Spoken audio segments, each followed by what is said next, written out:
Bakit kinakain ng pusa ang daga?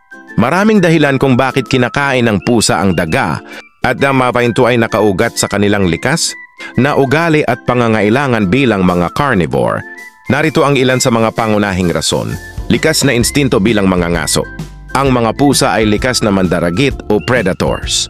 Mula pa sa kanilang mga ninuno, ang mga ligaw na pusa, ang paghuli ng maliliit na hayop tulad ng daga ay bahagi ng kanilang kaligtasan. Ito ay isang likas na ugali na nananatili kahit sa mga pusa na alaga sa bahay. Kahit busog ang isang pusa, maaari pa rin silang manghuli ng daga dahil sa kanilang instinto, pinagmumulan ng nutrisyon. Ang mga daga ay isang mahusay na pinagmumulan ng protina at iba pang sustansya na kailangan ng pusa. Bagamat mayroon ng cat food na may kumpletong nutrisyon, ang kanilang digestive system ay sadyang idinisenyo para sa pagproseso ng hilaw na karne. Ang mga daga ay nagbibigay ng kinakailangang taurine, isang amino acid na mahalaga para sa paningin at kalusugan ng puso ng pusa, paglalaro at pag-iensayo. Para sa pusa, ang paghulit ng daga ay maaaring din baging-anyo ng paglalaro at pag-iensayo. Nasisiyahan silang habulin, bitagin, at minsan ay paglaruan muna ang kanilang biktima bago kainin. Ito kasi nakakatulong sa kanila na hasain ang kanilang mga kasanayan sa pangangaso at manatiling aktibo. Pagkontrol sa pest.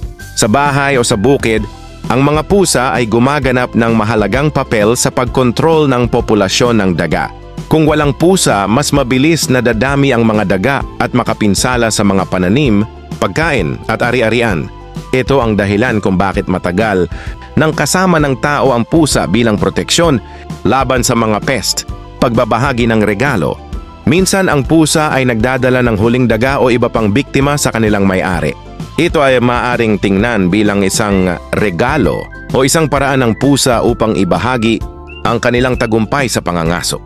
Ito ay bahagi ng kanilang likas na pag-uugali sa pagtuturo sa kanilang mga anak na kinakatawan ng may-ari kung paano manghuli. Sa madaling salita, ang paghuli at pagkain ng daga ay isang komplikadong kombinasyon ng instinto, pangangailangan sa nutrisyon at pag-uugali na likas sa mga pusa. Kung nagustuhan mo ang video na ito, huwag kalimutang mag-subscribe at i-like. Maraming salamat sa panonood.